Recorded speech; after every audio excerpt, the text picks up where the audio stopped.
বলবেন না সুবহানাল্লাহ। নিজের ভাগ্য তোমরা নিজে লিখবে, নিজের ভাগ্য নিজে লিখবে। তাই তো আমরা এক সময় যখন রাসূলের গোলাম ছিলাম, পৃথিবীর 3 মহাদেশে 1250 বছর আমরা ঘোড়া ছুটিয়েছি। আমাদের সাম্রাজ্যে সূর্য উঠেছে, আমাদের সাম্রাজ্যে সূর্য ডুবেছে। কথা বলে না। আমাদের সাম্রাজ্যে সূর্য উঠেছে আর আমাদের সাম্রাজ্যে সূর্য ডুবেছে। এই ছিল পৃথিবীব্যাপী আমাদের সাম্রাজ্য। আল্লাহু আকবার কবিরা। কোথায়? আফ্রিকা থেকে নিয়ে স্পেন পর্যন্ত, ওদিকে একেবারে মিডল ইস্ট থেকে নিয়ে মিশর, কাতার, কুয়েত, বাহরাইন, আমান, ওমান, জর্ডান, একেবারে আপনি অবাক হয়ে যাবেন। আপনি শুনলে অবাক হয়ে যাবেন। পৃথিবীর 3 মহাদেশে আমরা রাজত্ব করেছি 1250 বছর, একদিন 2 দিন নয়। আর আজ উম্মত এখানে ভারতে তার জায়গা নসিব হবে না, হবে না। আর এখানে আমাদেরকে জেসিবি দিয়ে কাঁটাতারের ওপারে ফেলে দেওয়া হবে কি হবে না? ভয়ে কুঁকড়ে যাচ্ছে মুসলমান, ভয়ে কুঁকড়ে যাচ্ছে, শেষ হয়ে যাচ্ছে। প্রতিদিন মরছে মুসলমান, প্রতিদিন ভয়ে মরছে। কেন? এ রাসূল থেকে দূরে চলে গিয়েছে। এর ভাবনা এসে গিয়েছে বাঁচালে পলিটিক্যাল লিডাররা বাঁচাবে, পার্টি বাঁচাবে, আর যদি মারে তো পার্টি মারবে। কথা বুঝতে পেরেছে?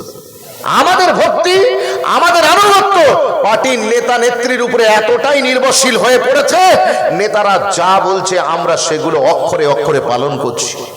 মনে রাখবেন, পৃথিবীকে কাঁপিয়েছে। আর এই পৃথিবীকে কি দেয়নি? পৃথিবীকে কি দেয়নি? আপনার বাপ দাদা 14 পুরুষেরা। আর আজকে সারা পৃথিবী আপনাদের ইলিটারেট বলে গালি দেয়, আপনাদেরকে জঙ্গি বলে গালি দেয়, আপনাদেরকে টেররিস্ট বলে গালি দেয়, আপনাদেরকে অশিক্ষিত, আনকালচার্ড, আনসিভিলাইজড বলে আপনাদেরকে গালি দেয়। অথচ আপনারা এই পৃথিবীকে পেশাব করা, পেশাবের পরে ইস্তেঞ্জা করে পানি নিতে হয়, পায়খানা করে পানি নিতে হয়, গোসল করতে হয় প্রতিদিন। এটা আপনি পৃথিবীকে শিখিয়েছেন। জোরে বলুন। এ দুনিয়ায় আপনার লোকেরা, ফরেনাররা, বিদেশিরা, এরা গোসল করা জানতো না কি জিনিস। মুসলমানেরা যে দেশ জয় করেছে সেইখানে গিয়ে তারা ওযু করার তরিকা, ইস্তেঞ্জা করে পাক হবার তরিকা শিখিয়েছে।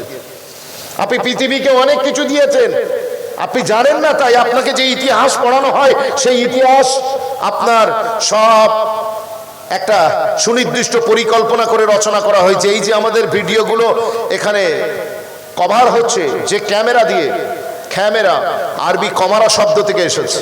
এই সরজমিনে পৃথিবীতে যিনি সর্বপ্রথম ক্যামেরার মূলনীতি আবিষ্কার করেছেন তার নাম হচ্ছে বিজ্ঞানী ইবনুল হাইসাম। আর আজকে আপগ্রেড করতে করতে তার রেখে যাওয়া ভিত্তির উপরে, তার রেখে যাওয়া ভিত্তির উপরে আপগ্রেড করতে করতে বৈজ্ঞানিকরা, সায়েন্টিস্টরা, গবেষকরা তারা অনেক রিসার্চ করেছেন। করতে করতে এখন আইফোন 17 প্রো ম্যাক্স এসেছে, একেবারে আপনার চমৎকার যে ছবি। কিন্তু মূল কথা বলে না। এরা সব ডালে বাকাত দিয়েছে, মূল ডালটা রেঁধেছে কে? একজন মুসলমান। আপনার বাপ দাদা 14 পুরুষ, আপনি বাকাত দিলেন, দিয়ে বলছেন সব ক্রেডিট আমার। যিনি ডাল রাঁধলেন তার কোনো অবদান নেই, আপনি তাকে অস্বীকার করে দিচ্ছেন। তিনি তো ভিত্তি রেখেছেন, আপনি বিল্ডিংটা রং করে বলছেন বিল্ডিং আমার। আরে মিয়া, ভিত দিয়েছেন ও মুসলমান। মুসলমান মনে রেখে দেন, আপনি জানেন না যে এই পৃথিবীর মানচিত্র যিনি প্রথম আবিষ্কার করেছিলেন তিনি একজন মুসলিম ভূগোলবিদ, নাম তার মোহাম্মদ আল ইদরিসি। তিনি 70টার মতো মানচিত্র, ওয়ার্ল্ড ম্যাপ, বিভিন্ন অ্যাঙ্গেল থেকে, পৃথিবীর বিভিন্ন অ্যাঙ্গেল থেকে তিনি একে পৃথিবীকে দিয়েছিলেন। পৃথিবীতে ভ্রমণ কাহিনী, আজকে আমাদের ছেলেরা অ্যাডভেঞ্চার ভালোবাসে, তারা ভ্রমণ করতে ভালোবাসে। এই ভ্রমণ কাহিনী যিনি পৃথিবীতে প্রথম লিখেছিলেন এবং পৃথিবী ভ্রমণ করে রেকর্ড করেছিলেন তিনি একজন মুসলমান, নাম তার ইবনে বতুতা। কথা বুঝতে পারছেন? মুসলমান মনে রেখে দেন, এই যে আমরা অর্থনীতি অর্থনীতি বলে চিৎকার করে থাকি, ইকোনমিক্সের ব্যাপারগুলো, সমাজনীতি নিয়ে চিৎকার করে থাকি, সমাজনীতি আর অর্থনীতির ভিত্তিতে যিনি সর্বপ্রথম বই লিখে পৃথিবীর মানুষকে একটা কনসেপ্ট দিয়েছেন তিনি হলেন ইবনুল খালদুন। তিনি আল মুকদ্দমা কিতাব লিখেছেন। আর আজকে মেডিকেল সায়েন্স এত ডেভেলপ করেছে, আপনার হার্ট আমার সিনাতে বসানো হচ্ছে, মৃত ব্যক্তির অঙ্গ প্রত্যঙ্গ জিন্দা লোকের শরীরে বসিয়ে সেখান থেকে বেনিফিটেড হচ্ছে আমরা। এই যে এত চিকিৎসা ডেভেলপ করলো, মনে রেখে দেন মুসলমান, এই চিকিৎসা সার্জারি সিস্টেম যিনি প্রথম পৃথিবীকে দিশা দিয়েছেন 200টা সার্জিক্যাল ইনস্ট্রুমেন্ট নিয়ে ওটি অপারেশন থিয়েটারের উদ্বোধন করেছিলেন তিনি একজন মুসলিম ডক্টর, তার নাম হচ্ছে ডক্টর আজ-জাহরাবি। এসব আপনাদের দেন, আপনারা পৃথিবীকে দিয়েছেন, আর আজকে আপনাদের দশার লোক আপনাদের গালি দিচ্ছে, আমাকে গালি দিচ্ছে। বিশ্বাস করুন, তাই তাদের পরিকল্পনাতে আমরা পা দিয়ে দিয়েছি। তারা যেদিকে নিয়ে যাচ্ছে আমাদের ছেলেরা সেই দিকে, যুবকরা, মায়েরা, বোনেরা তারা সেই দিকে ধাবিত হচ্ছে। আমি আপনাদের সকলকে বলবো, আসুন না আজকে সবার কথা বাদ দিয়ে আমার আল্লাহ যে কোরআনে কারিমে জানালেন, ইয়া আইয়ুহান নাসু ক্বাদ জাআকুমুর রাসূলু বিল হাক্কি মির রাব্বিকুম ফাআমিনু খায়রাল লাকুম। আমার আল্লাহ জানিয়ে দিলেন, ও দুনিয়ার মানুষ, তোমরা হতাশায় ভুগছো, আমি কি করব, কোথায় যাব, আমি কি করব, কোথায় যাব, কিভাবে বাঁচবো, মাথা তুলে আমি আল্লাহ সমাধান দিলাম। আমি আল্লাহ আমার হাবিবুল্লাহকে তোমাদের কাছে পাঠিয়ে দিলাম। ও দুনিয়ার মানুষ, আর দেরি না করে তোমরা আমার হাবিবের গোলাম হয়ে যাও। আরো জোরে বলা যাবে না? আরো জোরে বলুন না সুবহানাল্লাহ। আমরা একটু হাবিবের গোলাম হয়ে যাই। আজ আমাদের বাড়ি থেকে হুজুরের কোন সুন্নাতকে খুঁজে পাবেন না, সব আছে। 1000 বছর আগে যে রাসূল আপনাকে যে মোহাব্বত দিয়ে গিয়েছিলেন, যে মিশন ছিল হুজুরের, হুজুরের মিশন কি ছিল? উম্মতি, কথা বলেন না, উম্মতি উম্মতি। আর আজ মুসলমানের মিশন হয়েছে পার্টি পার্টি পার্টি পার্টি। ওই নিয়ে সারা দিন চলছে লাঠা লাঠি। এ কথা ঠিক বলছি না ভুল বলছি? আপনি এলাকায় দেখুন, এই ইলেকশন আছে, 26-এর ইলেকশন, দেখবেন খোদা না খাস্তা, আল্লাহর কাছে দোয়া করি এমনটা না ঘটুক, কিন্তু পূর্বের প্রিভিয়াস রেকর্ড দেখে বোঝা যাচ্ছে যে এবারেও মনে হয় আমরা রেকর্ড ভাঙতে দেব না। আমাদের রেকর্ড আমরা কাউকে নিতে দেব না। ম্যাচের ট্রফি আমরা ঘরে নিয়ে যাবই। প্রতি বছর ইলেকশন উদ্বোধন হয় মুসলমানের লাশ দিয়ে, আর ইলেকশনের গণনা শেষ হয় মুসলমানের লাশ দিয়ে। কি কথা ঠিক বলছি না ভুল বলছি? এই 2026-এ আল্লাহর কাছে দোয়া করি যে এমনটা দেখতে না হয়। কিন্তু কিছু লোক আছে, তারা বলছে আরে প্রতি বছর এটা করে থাকি, আমাদের একটা নাম আছে। কথা বলে না, এই রেকর্ড আমরা কারোর হাতে যেতে দেবো না। কথা বুঝতে পেরেছি? আমি অনুরোধ করছি যে আজকে আমাদের যুবকদের, ছেলেদেরকে মগজ ধোলাই করে দেওয়া হচ্ছে, রসুল থেকে দূরে সরিয়ে দেওয়া হচ্ছে। আপনার যাকে ভালো লাগে তাকে আপনি ভোট দিন। ভোট দেওয়া তো 2 মিনিটের কাজ। আমরা কি প্রিসাইডিং অফিসার হইনি? আমরা কি সেক্টর অফিসারের কাজ কাম জানি না? আমরা কি বিএলওর লোক নয়? আমরা কি নির্বাচন কমিশনের দায়িত্ব পালন করিনি? আমরা কি জানি না যে ভোট দিতে কত টাইম লাগে? মাত্র 2 মিনিটের কাজ। আপনি ঢুকবেন, রাজা রুই, খালি পেটে জল খাওয়া ভালো, ভরা পেটে ফল খাওয়া ভালো। আমায় দেখতে মোটামুটি ভালো, কিন্তু আমার কথা একটু কালো, একটু অসুবিধা হবে, কিন্তু আল হাক্ক মুররুন, হক কথা তিতো হয়, আর তিতো খেলেই দাঁত হাজার চুলকুনি ভালো হয়। আসুনি জলসা থেকে একটা দার্স নিয়ে উঠি। আমরা কি সত্যি হুজুরকে মনে রাখতে পেরেছি? উম্মতের মিশন হওয়া ছিল নবী নবী নবী নবী, কিন্তু উম্মত কি নবীকে মনে রাখতে পেরেছে? বিশ্বাস করুন, আমরা নবীকে মনে রাখতে পারি না। আমরা মনে রেখেছি মেহফিলের ভিতরে, আমরা নবীকে মেহফিলে বন্দি করে দিয়েছি। আমরা মনে রেখেছি মসজিদে, মসজিদের ভিতরে নবীকে বন্দি করে দিয়েছি। বাকি আমাদের বাজার চলে আমাদের নিয়মে, আমাদের মার্কেট চলে আমাদের নিয়মে, আমরা ড্রেস পরি আমাদের নিয়মে। বিশ্বাস করুন, আমরা খাই, পানাহার করি, আমরা যা করি না কেন, আমাদের সমাজনীতি, রাজনীতি, অর্থনীতি সব চলে আপন নিয়মে। আমরা হুজুরকে শুধু রাখবো মেহফিলে আর মসজিদে, বাইরে আমরা আনতে দেব না হুজুরকে। আজ আপনি মুসলিম সোসাইটিতে আপনি ঢুকে দেখুন, এসআইআর না করলে চিনতেই পারবেন না যে এই গ্রামে কতজন মুসলমান আছে।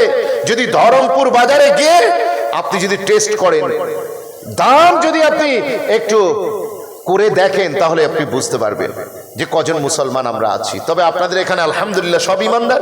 আমাদের হাওড়া জেলার কথা বলছি, ওখানে সব হাওড়া হাটের বিজনেস, কাপড়ের বিজনেস। অনেক অসাধু ব্যবসায়ী, 2-1 জন, বেশিরভাগ ব্যবসায়ীরা সৎ মানুষ, 2-1 জন ব্যবসায়ী আছে, তারা 18 সাইজের মালে, 16 সাইজের মালে 18 সাইজের টিকিট গুঁজে দেয়। কত সাইজের মালে? 16 সাইজের মালে 18 সাইজের টিকিট গুঁজে দেয়। কাস্টমার টেপ নিয়ে ইঞ্চি কার্ড নিয়ে মেপে দেখছেন, আরে টিকিট লাগানো আছে 18 কিন্তু আমি হিসেবে পাচ্ছি 16। এটা কি করে হলো? বলছে अरे यार टेंशन का है, ये नया कपड़ा है, धोने से आ जाएगा।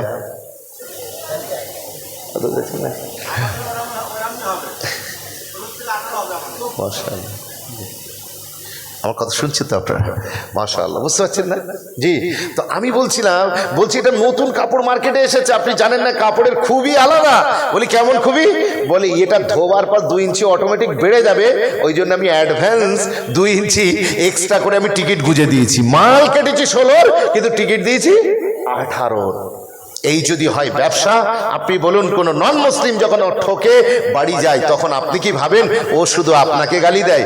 না সাহেব, ও আপনার নবীকে গালি দেয়, আপনার ধর্মকে গালি দেয়, আপনার কোরআনকে কাঠ গড়ায়, দাঁড় করায়। তাই আমরা নরেন্দ্র মোদী আপনার ইসলামের দুশ্মনী করলে আমরা রাস্তায় নেমে যাই। ভালো জিনিস, ইসলামের পক্ষে তো আমরা। যোগী আদিত্যনাথ ইসলামের বিরুদ্ধে বললে আমরা রাস্তায় নেমে যাই, নামা দরকার, কারণ আমরা ইসলামের পক্ষে। কিন্তু মনে রাখবেন, কাঁচের শিশি ভাঙলো পরে আল্লাহকে গালি খাওয়াচ্ছি, তাহলে আপনি বলুন আমার বিচার কি হবে?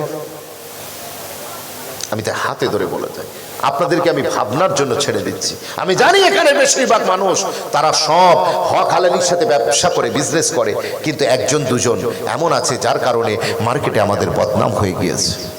আপনি দেখবেন পাশে হিন্দু মুসলমান দুটো সম্প্রদায়ের দোকান আছে, লোক একজন মুসলমানও কাস্টমার, সে যদি মাল কিনতে চায়, দুটো একই সেম দোকান, মুসলমানও দেখবেন প্রেফার করবে একটা নন মুসলিমের দোকানে মাল কিনতে। কারণ তারা কিছু বুঝুক আর না বুঝুক, তারা ব্যবসাটা ভালো বোঝে, তারা ব্যবসা ঠিক রাখার জন্য সত্য কথা বলে, 2 নম্বরই মাল দেয় না। আরে মুসলমান নিজের ব্যবসাও বোঝে না, ধর্ম বোঝে না, নবী বোঝে না। রাসূল বলেছেন মান গাশা ফালাইসা মিন্না।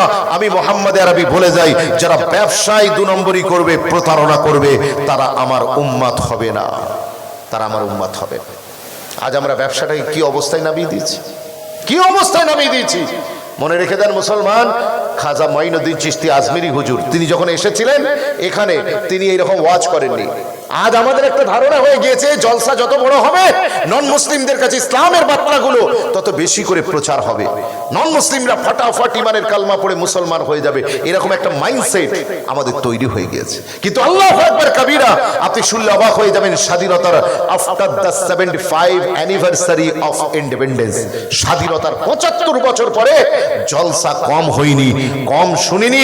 আমরা কত কোটি টাকা জলসার পিছনে ইনভেস্ট করেছি, কিন্তু ফলাফল দ্য রেজাল্ট ইজ 0। স্বাধীনতার 75 বছর ওয়াজ হচ্ছে, একটা নন মুসলিম সে ওয়াজ শুনে ইমানের কালমা পড়া তো দূর কি বাত, বিশ্বাস করুন ইসলাম সম্পর্কে আরো তার নেতিবাচক ধারণা তৈরি হয়েছে। আমাদের ভাবনা যে ওয়াজ যত বড় হবে, এলাকায় লাইটিং যত বড় হবে, জলসার গেটটা যত সুন্দর হবে, যত মেহমান নওয়াজি সুন্দর হবে, হাজার হাজার লোক খাবে, লোক বলবে ও চড়ুইগাছির ইমানদার দেখতে হলে চড়ুইগাছি চলে যাও। মুসলমান যদি কোথাও থাকে, হাওড়া এলাকায় একমাত্র চড়ুইগাছিতে আছে, আর কোথাও নাই, লোক বলবে ইসলাম জিন্দাবাদ। না সাহেব, লোক আমাদের ওয়াজ শুনে জিন্দাবাদ বলবে না, লোক আপনার ওয়াজ শুনে না, লোক আপনার কোরআন পড়ে না, লোক আপনার নবীকে জানে না, লোক আপনাকে জানে। কাকে জানে? আপনাকে জানে। আপনার কোরআন পড়ে না নন মুসলিমরা, তারা হাদিস পড়ে না, ওরা বাজারে মার্কেটে আপনাকে আর আমাকে মাথা থেকে পা পর্যন্ত পড়ে, আপনাকে পড়ে আমাকে পড়ে, দেখে এর বিজনেস ডিলিংটা কেমন, এর আচার আচরণটা কেমন, এ কেমন ভাবে কথা বলে, এ ব্যবসায় সৎ আছে কিনা। যদি দেখে এর নিজের ভিতরেই ঘাপলা আছে, তাহলে এ জন্মের পর থেকে ইসলাম ধর্ম পালন করে নিজে শোধরাতে পারলো না, আর আমি একজন নন মুসলিম ইমানের কালমা পড়ে আমি ওই ধর্মে গিয়ে আমি কি করে শোধরাবো? কথাও বুঝতে পারছেন? আমি জানি যে সব পয়েন্টগুলো আপনাদের হয়তো খারাপ লাগবে, কিন্তু মনে রাখবেন একজন হিন্দু রাইটার, নাম তার স্বামী লক্ষণ প্রসাদ, জীবনী একটা নন মুসলিম লিখছেন, এবং বইয়ের টাইটেল দেখুন আরব কা চাঁদ।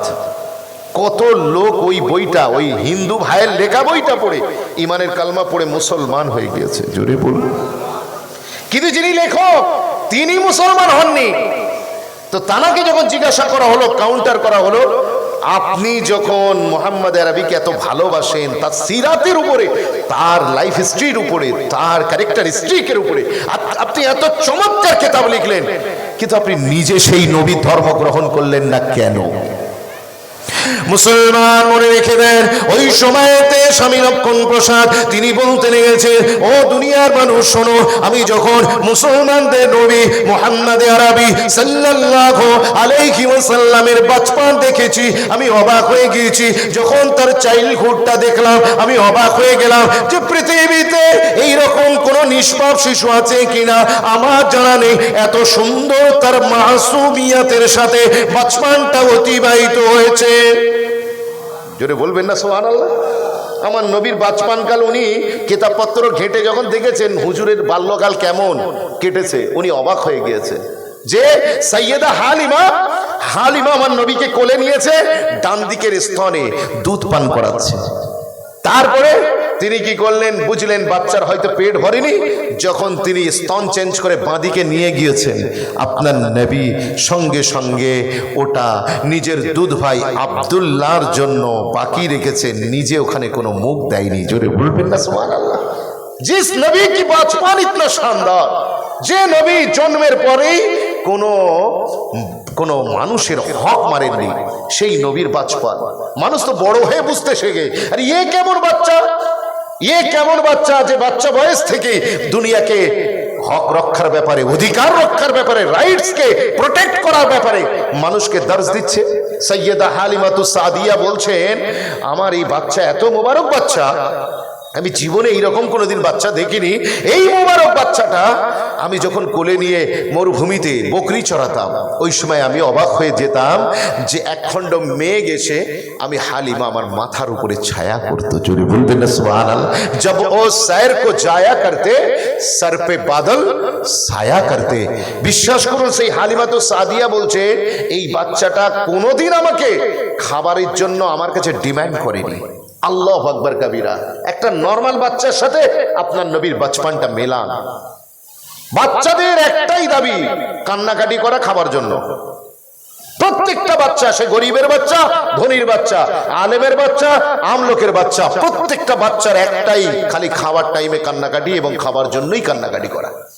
ওই বাচ্চাটা আমার নবীর কথা বলছেন, হালিমাতুস সাদিয়া বলছেন, জীবনে এই মুহাম্মদ সাল্লাল্লাহু আলাইহি ওয়াসাল্লাম আমার কাছে খাবারের মোতালেবা করেনি, ভুখ লাগলেও তিনি ইতনা শানদার, যে নবীর বাচপান হালতটা এত সুন্দর। ওই স্বামী লক্ষণ প্রসাদ হিন্দু রাইটার স্বামীজি বলছেন, আমি অবাক হয়ে গেলাম। তারপরে তিনি জোয়ানি দেখলাম। আল্লাহু আকবার কবিরা। জোয়ান মানে আওয়ারা গার্দি, জোয়ানি মানে রদবাজি, জোয়ানি মানে তার বয়সের ভারে তার পা পিছলে যাবে, স্বাভাবিক ঘটনা।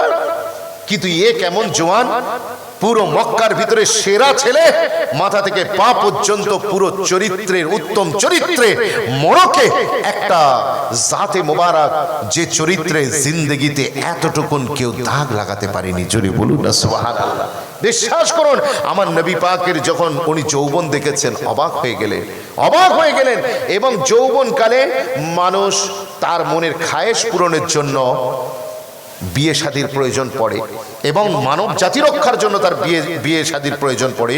কিন্তু আমার নবী তার যৌবন কালটায় যাকে তিনি লাইফ পার্টনার হিসেবে গ্রহণ করেছেন, তিনি 40 বছরের একজন উইডো, একজন বিধবা নারী, সৈয়দা তৈয়বা তাহেরা হজরতে খাদিজা তুল কুবরা রাদিয়াল্লাহু তাআলা আনহা। আম্মা জানের বয়স ছিল কত? 40। রাসূলের বয়স 25 বছর। আজ দুনিয়া আমার নবীকে পিকচারাইজ করেছে, হুজুরের ছবি এঁকেছে। কেমন হুজুরের ছবি এঁকেছে? হুজুরের চরিত্রের উপরে আঙুল তুলেছে। আল্লাহু আকবার কবিরা। যে নবীটা মক্কার সমস্ত যুবতী মেয়েদের ক্রাশ ছিলেন, যে নবীটা মক্কার সমস্ত মিস ওয়ার্ল্ড আর মিস ইউনিভার্স তৎকালীন জামানার যারা সেরা দেখতে, সবাই যাকে তার স্বামী হিসেবে পাওয়ার জন্য চেষ্টা করতেন, সেই নবীটা নিজেকে যার বিবাহ বন্ধনে আবদ্ধ করলেন, তিনি একজন বিধবা নারী, 40 বছরের বয়স্কা মহিলা, আমাদের আম্মা জান খাদিজাতুল কুবরা রাদিয়াল্লাহু তাআলা আনহা। চিন্তা করে দেখেন, মানুষ তো তার খায়েশ আটকাতে পারে না, যৌবন কালটা সে এনজয় করতে চায়, আর আমার নবী যৌবন কালটাকে কিভাবে কন্ট্রোল করেছেন, জোরে বলুন না সুবহানাল্লাহ। এ মুসলমানের ছেলে মেয়েরা, আব্বারা, নওজোয়ান তরুণেরা, এ নবী পাকের গোলামেরা, আল্লাহ নবীর একটা একটা করে লাইফের অংশ দেখতে দেখতে হযরতে সাইয়্যিদা তয়্যিবা তাহিরা আমিনা, হযরতে খাদিজাতুল কুবরা রাদিয়াল্লাহু তাআলা আনহার কথা বললাম। আমার নবীর সঙ্গে বিবাহ বন্ধনে আবদ্ধ হলেন। আমার নবী পাকের এক একটা জীবনের সাইড দেখতে দেখতে স্বামী লক্ষণ প্রসাদ তিনি কি করলেন, অবাক হয়ে গেলেন। হুজুরের ব্যবহার আচার, হুজুরের স্পিকিং স্কিল, হুজুরের অ্যাটিটিউড, হুজুরের বিহেভিয়ার, হুজুরের আখলাকে হাসানা, উসওয়ায়ে কারিমা দেখে সঙ্গে সঙ্গে তিনি মনে ডিসিশন নিয়ে নিলেন যে এই কিতাব লেখা শেষ হবে, আমি স্বামী লক্ষণ প্রসাদ যদি আমার ধর্ম পরিবর্তন করতে হয় তাহলে আমি শিখ হব না, আমি খ্রিস্টান হব না, আমি বৌদ্ধ হব না, আমি শেষ পর্যন্ত মুহাম্মদে আরবিরই গোলাম হয়ে যাব। আরো জোরে বল সুবহানাল্লাহ। আমি মুহাম্মদ আরবির গোলাম হব, কারণ এই রকম লাইফ আমি জীবনে কারোর দেখিনি। ওই সময়তে স্বামী লক্ষণ প্রসাদ বই লেখা শেষ করলেন, শেষ করে তিনি আর মুসলমানের সিদ্ধান্ত থেকে ফিরে গেলেন। তিনি বললেন, না मैं হিন্দু হি ঠিক হুঁ। রিপোর্টাররা বলছে এটা কেমন, আপনার কিতাব পড়ে লোক কি মানে? আজকের জলসার এই একটা কথার উপরে যদি আমি আর আপনি গৌর ফিকির করি, যদি তাদাব্বুর করি, যদি একটু চিন্তা ভাবনার জায়গায় আমি আর আপনি এক্সপ্লোর করার চেষ্টা করি, তাহলে ইনশাআল্লাহ এই দুনিয়া মুকদ্দার চমকে যাবে, হিয়ার অ্যান্ড হিয়ার আফটার, এখানে আর ওখানে দোনোটা জায়গায় আপনার মুসলমান হিসেবে মাথা উঁচু করে বাঁচতে পারবেন। এসআইআরের ভয়, এনআরসির ভয়, সি ডবলের ভয়, পার্টির লিডারদের আমাদের ভিতরে রাজনীতিতে জড়িয়ে দেওয়া, এসব চক্রবুহের মধ্য থেকে আপনি ছিটকে বেরিয়ে এসে আপনি জীবনের মাতলাব খুঁজে পাবেন। তিনি কি বলেছিলেন? তিনি একটা কথা বলেছিলেন, তিনি বলেছিলেন, আমি যখন ওই নবীর জীবনী অধ্যয়ন করছিলাম, গবেষণা করছিলাম, এই কিতাব ঘেটে সেই কিতাব ঘেটে একটা বই লিখতে গেলে তো চারটিখানি ব্যাপার নয়, কথা বুঝতে পেরেছেন? আমি রিসার্চ ওয়ার্ক করেছি, আমি জানি যে একটা গবেষণা করতে গেলে যে তার জন্য যে ইফোর্ট লাগে, যে মেহনত লাগে, এই যে আপনাদের এখানে আসা যাওয়া হয়, জলসায় যাতায়াত হয়, আমার ফাইনাল সাবমিশনের আগে আমাকে গাড়িতেই কম্পিউটার তুলে নিয়ে, মেশিন তুলে নিয়ে ওইখানে বসে বসে আমাকে কাজ করতে হতো। মানে কম্পিউটার রেখে দিয়ে স্টেজ থেকে নেমে কম্পিউটার, কথা বুঝতে পেরেছে? এইরকম নামা খামা বাদ দিয়ে ওই সব করতে হয়েছে। তো আমি জানি যে একটা রিসার্চের কাজ অত সোজা নয়। তো উনি যখন রিসার্চ করছেন, কতগুলো বই, কত রেফারেন্স বুক, কত তার প্রাইমারি সোর্স, কত তার সেকেন্ডারি সোর্স, এসবগুলো এক জায়গায় করেছেন। কত না নবীজির জীবনের উপরে কিতাব ঘেঁটেছেন বলুন তো। কিতাব ঘেঁটে সেখান থেকে একটা জাখিরা, একটা কিতাব লিখলেন আরব কা চাঁদ। তিনি বলছেন, যখন কিতাবগুলো ঘাঁটতে শুরু করেছি, আল্লাহু আকবার কবির, আমার মনের ভিতরে এত খুশি হয়েছে যে এইরকম একটা মানুষের সন্ধান পেয়েছি। আমি ভেবেছি আমি মুসলমান হয়ে যাব, কিন্তু না, আমি কিতাবটা লেখা শেষ করলাম আর মুসলিম সমাজের দিকে তাকালাম, মুসলিম সমাজের দিকে তাকালাম, নবীর দিকে তাকালাম, ইমানের কালমা পড়তে মন চাইলো। আর যখন সেই নবীর উম্মত বলে দাবি করনেওয়ালা মুসলমানদের দিকে তাকালাম, তখন আমার মনে হলো मैं হিন্দু হি ঠিক হো। কথা বলে না, এটা আপনাকে আর আমাকে চাবুকের মতো আঘাত করছে এই কথাটা। আমার যদি গায়রত থাকে, ন্যূনতম যদি আত্মমর্যাদা বোধ থাকে, অন্তত জলসা থেকে ফিরে যাব। আমি এই কথার উপরে আমি একটু গৌর ফিকির করে আমার জীবনটা চেঞ্জ করার চেষ্টা করব। একজন হিন্দু ইমানের কালমা পড়তে চায় নবীকে দেখে, একজন খ্রিস্টান ইমানের কালমা পড়ে মুসলমান হতে চায় আমার নবীকে দেখে, আমার কোরআনকে দেখে, আমার ইসলামকে দেখে। কিন্তু দাদা সবাই দাঁড়িয়ে আছে, সবার মনে তামান্না আমরা মুসলমান হতে চাই, কিন্তু আমি আরিফুর রহমান, আপনি আব্দুর রহমান, উনি আব্দুল সত্তার, ইনি আব্দুল করিম।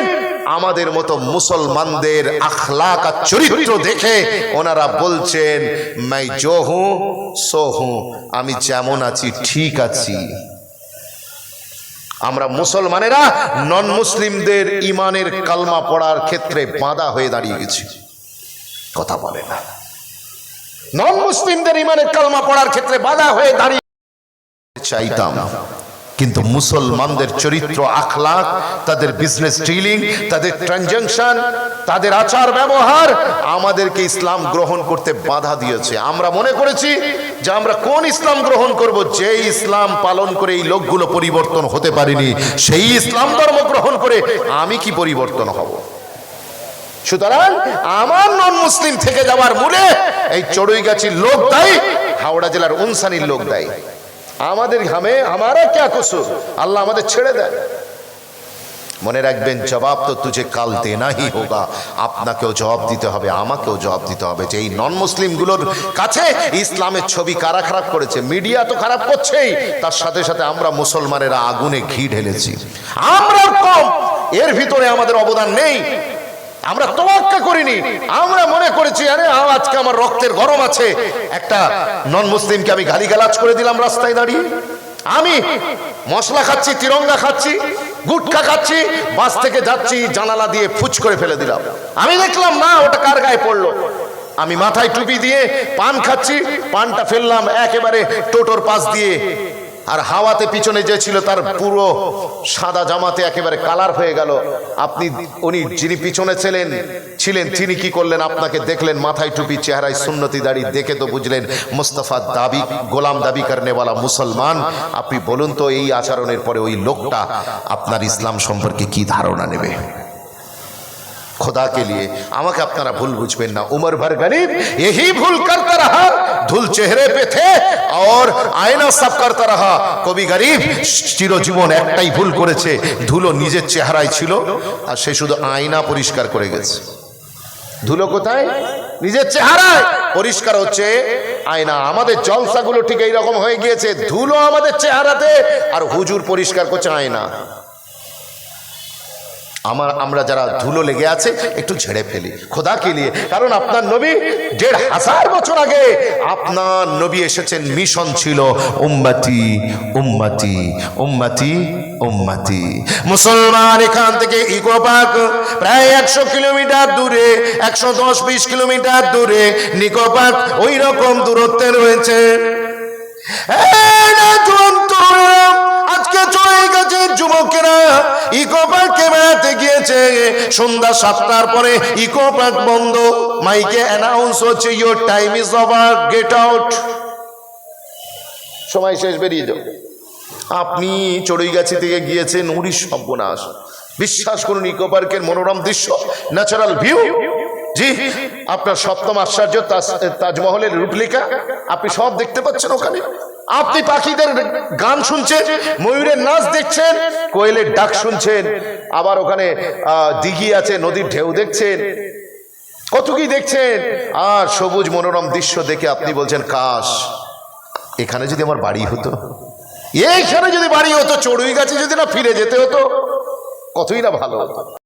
থেকে শুরু করে সব কিছু আছে, সপ্তম আশ্চর্যকে এখানে এনে দেওয়া হয়েছে, আরো কত কি আছে। তুই এখানে যদি আমার বাড়ি হতো, কতই না ভালো হতো। আপনি ইকো পার্কের গার্ডেন দেখে ওখান থেকে বেরোতে আর মন চাইছে না। 7টার সময় বলছে বেরিয়ে যাও, আপনি বলছেন এখানে থেকে যেতে পারলে ভালো হতো। আমি এই পুরো ভরা মাজমুয়াকে কোশ্চেন করতে চাই, আমি জিজ্ঞাসা করতে চাই, বলুন তো ইকো পার্কের গার্ডেনটা ভালো না জান্নাতের গার্ডেনটা ভালো? সবাই বলবেন জান্নাতের গার্ডেনটা ভালো। মনে রেখে দেন, ইকো পার্ক থেকে আমি আর আপনি আসতে চাইছি না, তামান্না করছি যে আকাঙ্ক্ষার সামনে, জি রাজারহাট নিউ টাউনে যদি আমার একটা ফ্ল্যাট হতো, এই ইকো পার্কের পাশে আমার বাড়ি হলে কতই না ভালো হতো। আর ওই গ্রামের দিকে কে যাবে? 14টা রেলগেট, ঘোড়ার ডিম, ওইখানেই জিন্দগি শেষ। রেলগেটে দাঁড়িয়ে দাঁড়িয়ে যদি 10 মিনিট করে আপনি রেলগেটে দাঁড়ান, আপনার জীবন থেকে কতটা সময় আপনি রেলগেটে কাটিয়েছেন খেয়াল করেছেন? কথা বলে না, কত সময় দরকার নেই, না থাকবে বাঁশ, না বাজবে বাঁশিরি, ওসব বাদ দে। রেলগেটের ঝামেলা নেই, কিচ্ছু নেই। ইকো পার্ক নিকো পার্কের পাশে থাকবো, প্রয়োজনে আকাশে উড়ে যাব, এয়ারপোর্টের পাশে কিন্তু উড়ে যাব টুক করে, কোনো টেনশন নেই। আপনি আর আমি ভালো গার্ডেন পেলে, ন্যাচারাল ভিউ দেখলে সেখান থেকে বেরোতে মন চায় না, মন দিল লেগে যায়। মৃদু মন্দ বাতাস যেখানে চলে, আল্লাহু আকবার কাবীরা। মুসলমান মনে রেখে দেন, কোরআন শরীফের পারা নাম্বার 15 পৃষ্ঠা নাম্বার 1 লাইন নাম্বার 1 আয়াত নাম্বার 1 সূরার নাম সূরা বনি ইসরাঈল। আমার আল্লাহ জানাচ্ছেন সুবহানাল্লাযী ইয়াসরা বিআবদিহি লাইলাম মিনাল মাসজিদিল হারাম ইলাল মাসজিদিল আকসা। আল্লাহ রাব্বুল আলামিন জানিয়ে দেন মেরাজের রাত্রে আমি আমার নবীকে বাইতুল্লাহ থেকে বাইতুল মাকদিস পর্যন্ত, সেখান থেকে উর্দু আকাশ, একেবারে সেখান থেকে আরশে আজিমে নিয়ে গিয়েছি। শুধু তাই নয়, লিনুরিয়াকুম মিন আয়াতিনা, আমি আল্লাহ তাকে আজীব আজীব নিদর্শনও দেখিয়েছি।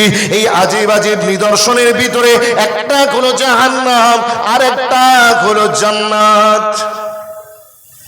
আমার নবী জান্নাত দেখেছেন কিন্তু জান্নাতের ভিতরে প্রবেশ করেননি, আর আমার নবী জান্নাত দেখেছেন এবং জান্নাতের ভিতরেও এন্ট্রি করেছেন। জোরে বলুন। আমার নবী জান্নাতের ভিতরে দেখছেন একটা মেয়ে ছেলেকে দেখলেন। মেয়ে ছেলেটা কে? ওই মেয়ে ছেলেটা হচ্ছে আবু তালহার স্ত্রী, নাম তার উম্মু সুলাইম রাদিয়াল্লাহু তাআলা আনহা, যিনি রাসূলের খাদেম হযরতে আনাস বিন মালিক রাদিয়াল্লাহু তাআলা আনহুর আম্মা জান। আর রসুলের আবার খালা সম্পর্কে হয় উম্মু সুলাইম। এই হুজুর এনার বাড়িতে দুপুরবেলা কাইলুলা করতে যেতেন, আর হুজুর যখন যেতেন দুপুরে একটু ঘুমিয়ে পড়লে হুজুরের পেছানি মুবারকে মুক্তার মতো পাসিনা বের হতো। আমাদের পাসিনা শরীরের জোড়া জোড়া অঙ্গ প্রত্যঙ্গ থেকে বের হয়, কিন্তু হুজুরের পাসিনাটাও আদবের সাথে বের হয়। জোরে বলবেন না সুবহানাল্লাহ। হুজুরের পাসিনাও হুজুরের সাথে বেয়াদবি করে না। হুজুরের সারা শরীরের কোনো জায়গা থেকে ঘাম বের হতো না, শুধু হুজুরের এই পেশানি মোবারকে যখন ঘাম হতো তখন পেশানি মোবারকেই হতো, এবং সেই পেশানি মোবারকে কচুর পাতার উপরে পানি রাখলে যেমন হয়, হুজুরের এই নূরে মুজাসসাম জিসমের উপরে ওই মুক্তার দানার মতো পাসিনাগুলো ফুটে উঠতো। সমস্ত দুনিয়ার আতরের চেয়ে সেরা খুশবু। জুড়ে বলুন। মদিনাতে কোনো গরিব মেয়ের বিয়ে হবে, আমি উম্মে সুলাইম তার গায়েতে লাগাবো, আর আমার বিশ্বাস সে যেখানেই যাবে, যে অনুষ্ঠানেই যাবে, সেই অনুষ্ঠানে সবার আতরকে টেক্কা মেরে আপনার পাসিনা মোবারকটাই জিতে যাবে। জুড়ে বলুন না সুবহানাল্লাহ। সেই উম্মু সুলাইমকে হুজুর দেখেছেন জান্নাতের ভিতরে। হুজুর জান্নাতের হুরকে দেখলেন, একটা হুরকে দেখলেন, দেখে বললেন আই লাইক ইট। সঙ্গে সঙ্গে জান্নাতের হুর খুশিতে নাচতে শুরু করেছে। হুজুর আমাকে পছন্দ করেছে, হুজুর আমাকে পছন্দ করেছে। কিছুক্ষণ পরে হুজুর বলছেন এটা আমি আমার আবু বকরের জন্য পছন্দ করলাম।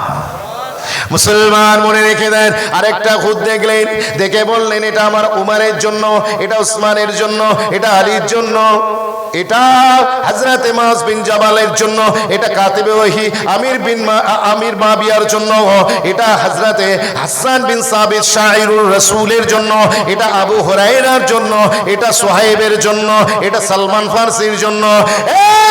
জওয়ান তরুণেরা, আপনারা আমার নবী তো জাহানের বাদশা রাহমাতুল লিল আলামিন হুরেদের ভিতরে তাকসীম করছেন, এটা অমুকের জন্য, এটা অমুকের জন্য, এটা অমুকের জন্য। বিশ্বাস করুন, এই করতে করতে এইবারে